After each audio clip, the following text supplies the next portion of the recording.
Prebivalci Slovenije še nikoli niso bili bolj zadovoljni s svojim življenjem, tako vsaj trdijo najnovejši podatki. Po anketah sodeč zagotovo. Ja, ljudje poročajo o zgodovinsko najvišji ravni blaginje. Ampak, in tukaj je en velik ampak, če se pogleda pod to sijočo površino pravkar izdanega poročila o razvoju 2026, ki ga je pripravil Umar, se takoj zasliši tiktakanje. Tiktakanje tistih pravih strukturnih težav. Točno to. Tiktakanje demografskih, okoljskih in pa ekonomskih timpiranih bomb. In v današnji poglobljeni analizi razpakiramo ta ogromen, na videz popolnoma nelogičen paradoks.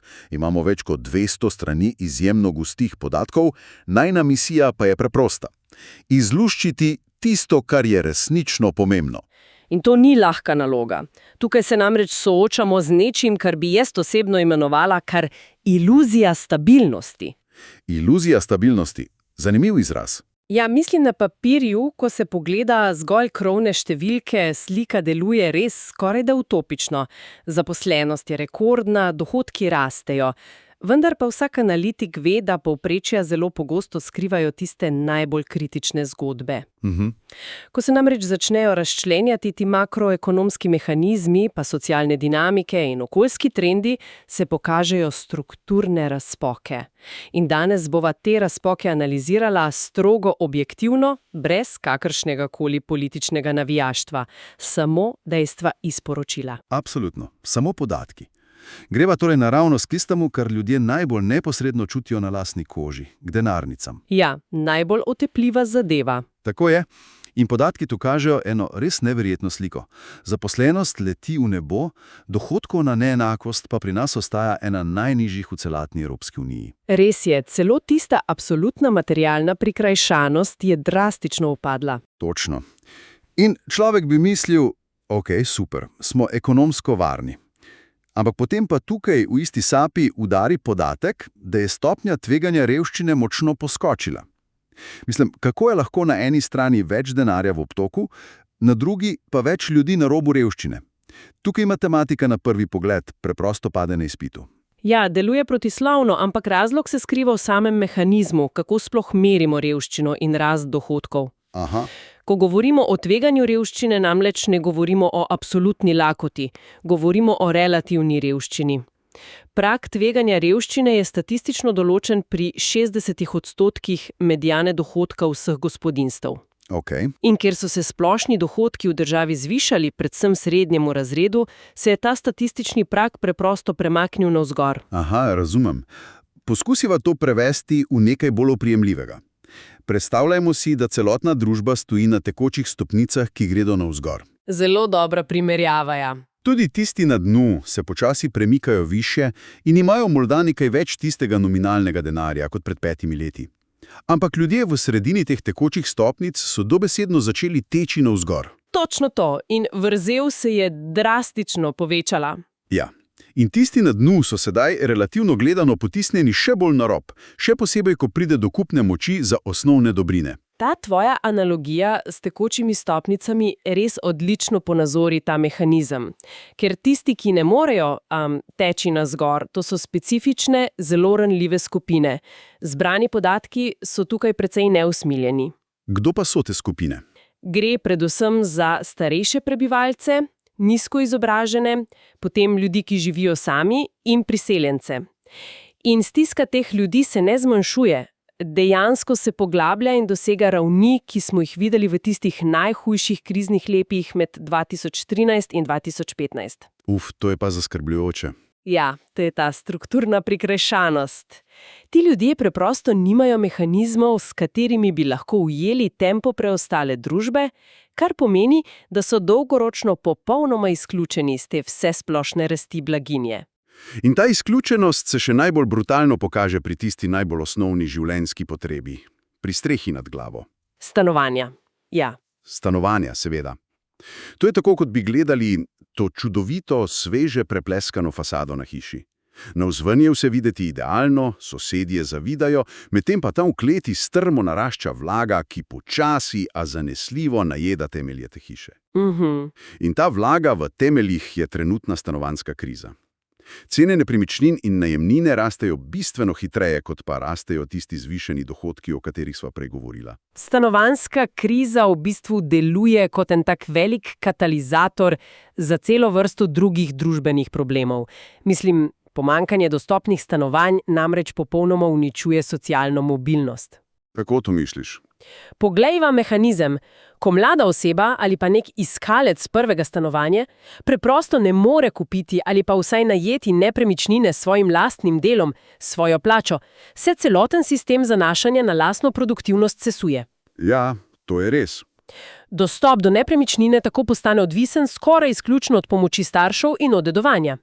To pa pomeni, da se premoženjska neenakost dobesedno zabetonira in se samo še prenaša iz ene generacije v drugo. In če mladi ne morajo do stanovanja, potem seveda zamaknejo osamosvajanje, zamaknejo ustvarjanje družine. To pa ustvari neverjeten psihološki pritisk in nek občutek ujetosti. Ogromen pritisk, absolutno. In ta pritisk se zelo očitno prelije neposredno v naš naslednji sklop podatkov iz poročila. In to je javno zdravje. Ampak pazi to, tukaj znova trčimo ob zid paradoksov. Še en paradoks, ja. Še eden. Številke namreč kažejo, da prebivalci Slovenije živijo dlje in preživijo nadpoprečno veliko let v dobrem zdravju v primerjavi s povprečjem Evropske unije. Ženske imajo kar 5,5 leta več zdravega življenja, moški pa 1,8 leta. Skupna umrljivost dejansko pada. To zveni odlično. Zveni? A potem pogledamo tisto drugo statistiko, bolniške odsotnosti. In od leta 2022 dalje smo v samem vrhu Evrope po absentizmu. Kako smo lahko hkrati najbolj zdravi in najbolj bolni? Mislim, a smo dejansko bolni ali smo preprosto izgoreli? No, mehanizem v ozadju tega paradoksa je skrit v sami naravi dela. In predvsem v tem, kako naš sistem ravna starajočo se delovno silo. Daljša pričakovana življenjska doba in več teh let v dobrem zdravju, to sta dejansko rezultata napredka medicine in boljšega splošnega standarda. Ok, logično. Toda na delovnih mestih se dogaja nekaj povsem drugega.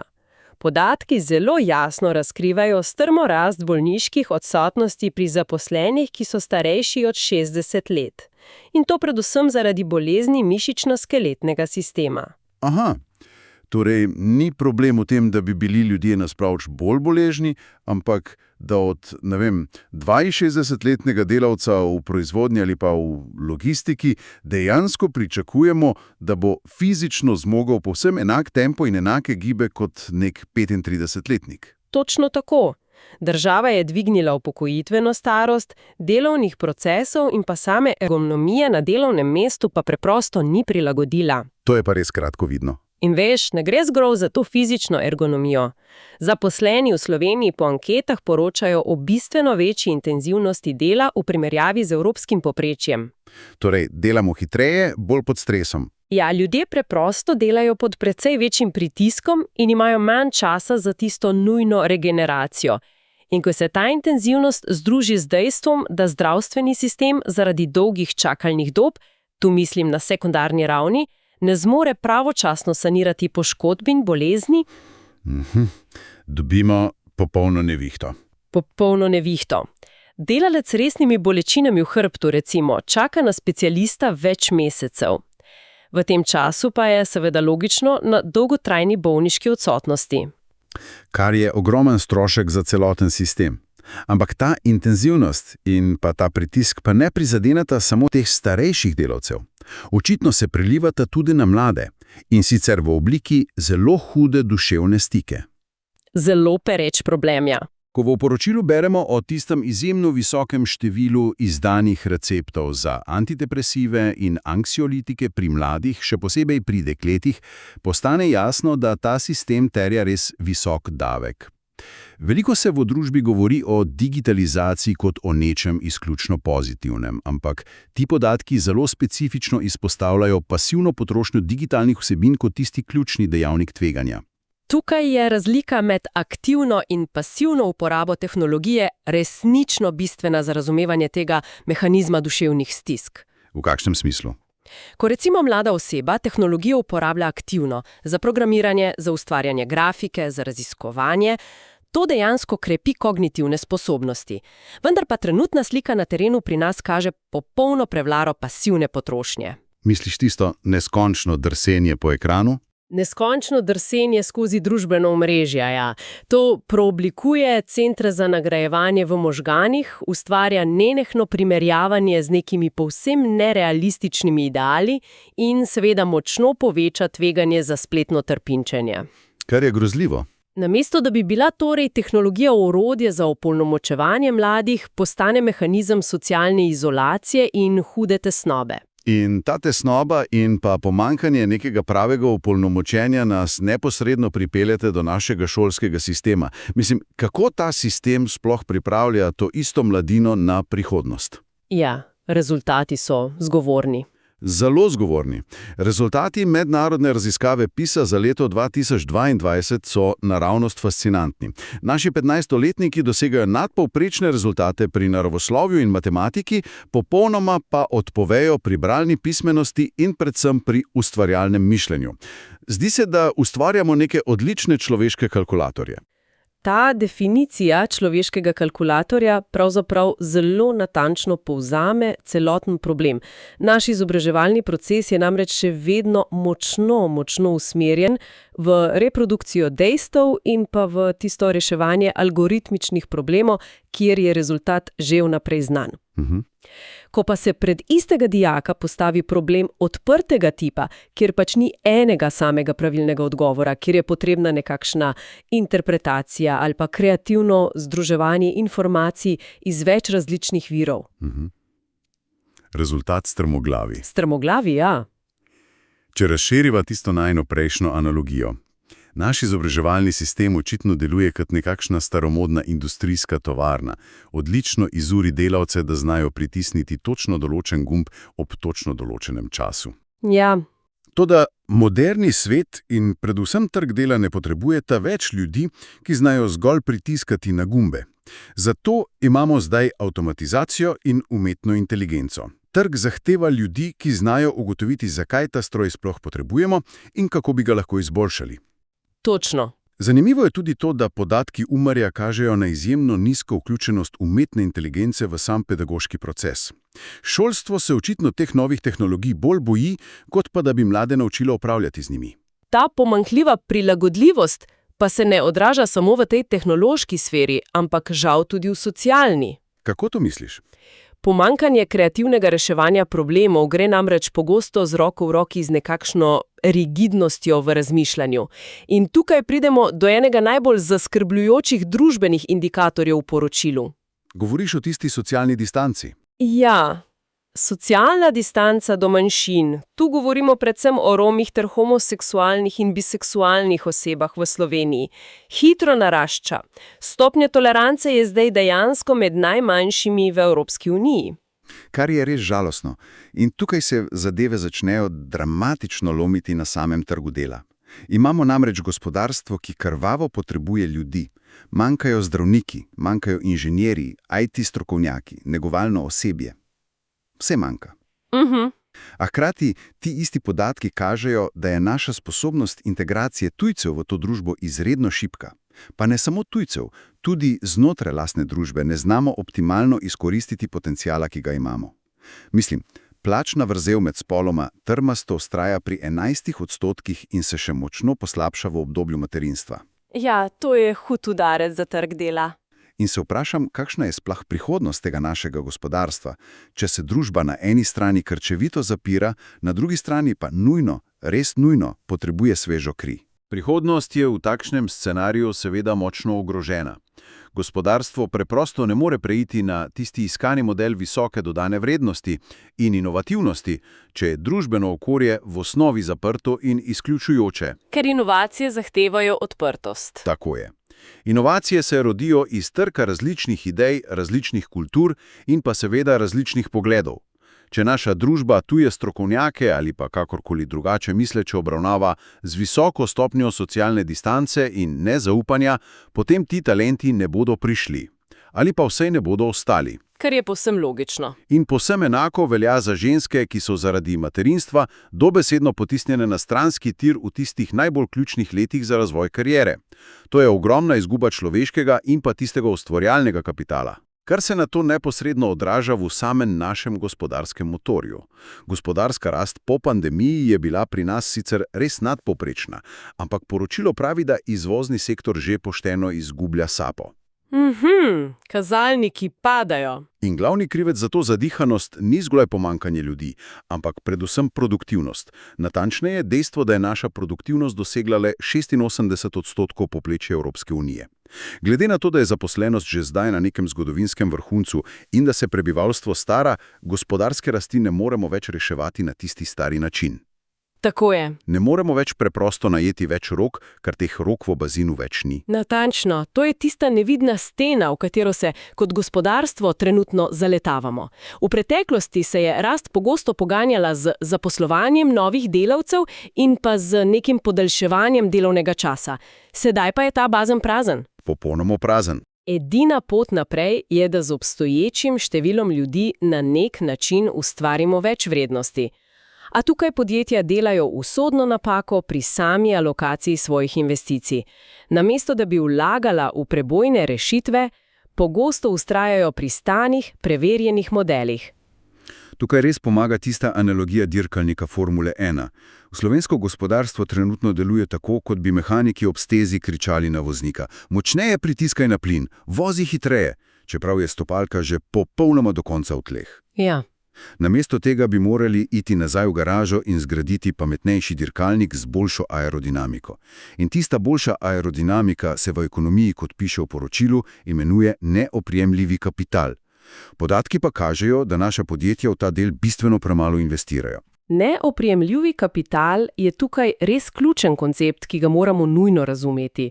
Ne gre za gradnjo nekih novih proizvodnih hal ali pa nakup novih tovornjakov.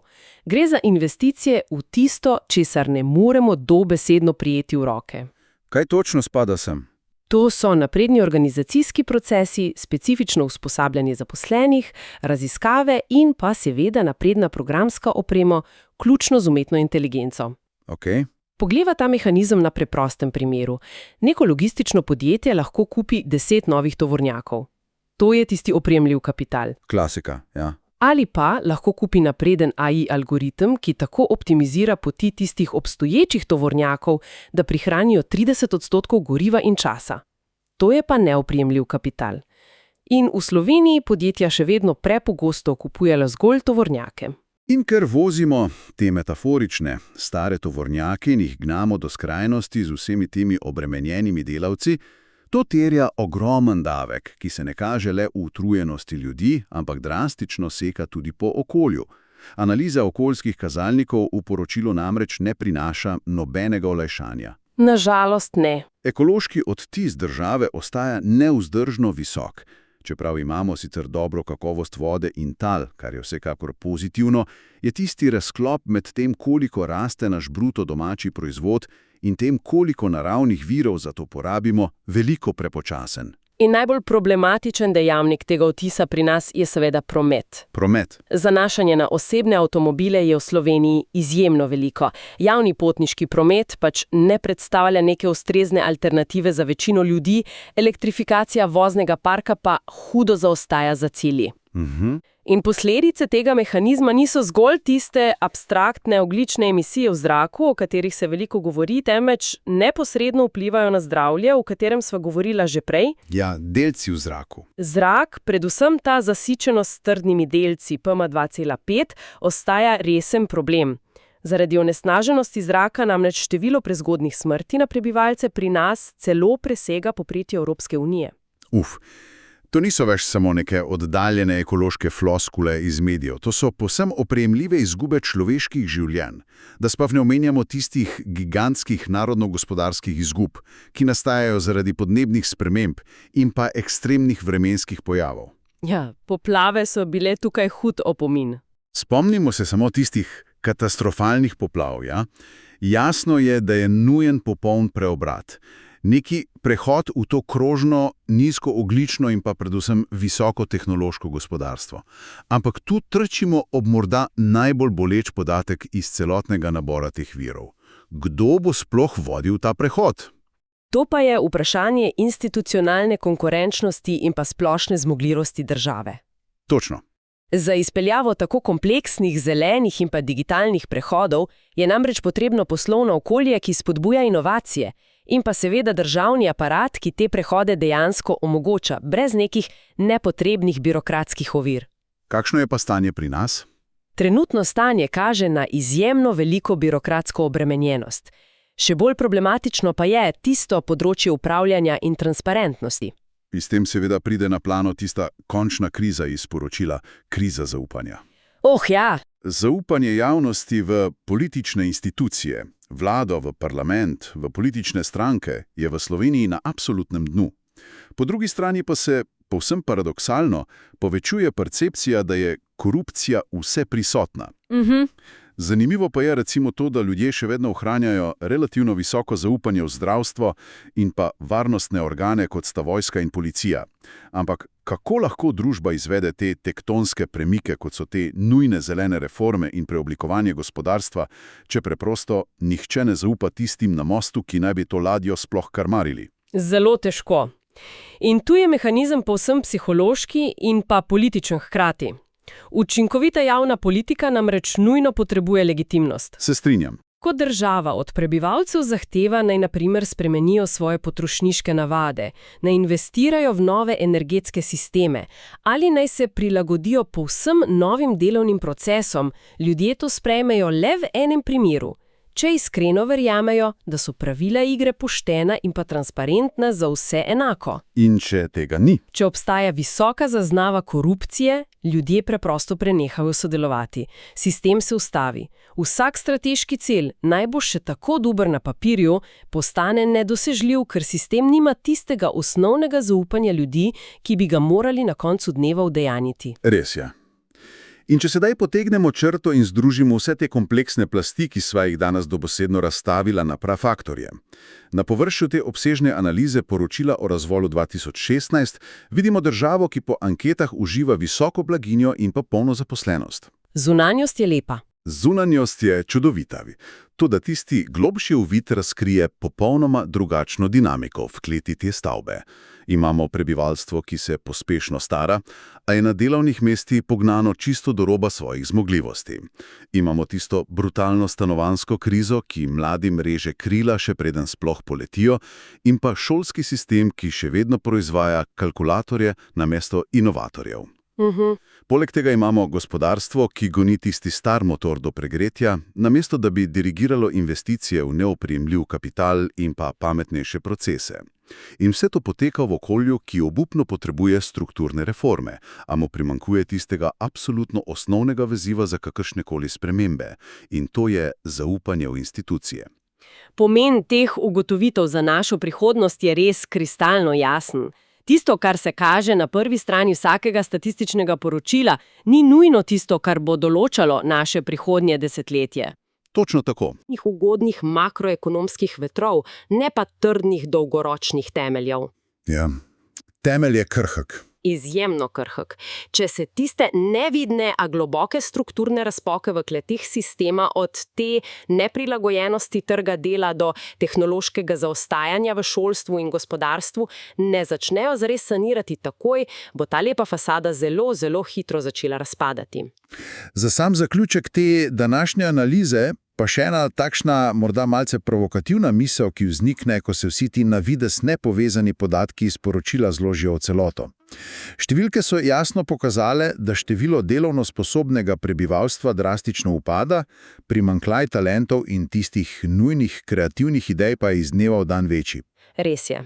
Sočasno pa isti podatki razkrivajo, da je socialna distanca in tista nestrpnost do vsega, kar je tuje ali pa zgolj drugačno, v tej naši isti družbi med najvišjimi v Evropi. To pa odpira resen paradoks, v katerem lahko poslušalci razmislijo tudi sami. Kaj se zgodi, ko se družba, ki za svoj ekonomski in tehnološki preboj dobesedno nujno potrebuje sveže zunanje talente, na osebni in kulturni ravni tem istim talentom krčevito zapira. Odlično vprašanje. Je sploh mogoče zgraditi odprto, inovativno in pa visoko produktivno ekonomijo v miselno zaprti družbi? To pa je vprašanje, ki ga za danes puščamo odprtega za razmislek. Zaupanje, odprtost in pa pametnejše delo, očitno bo to naš največji izziv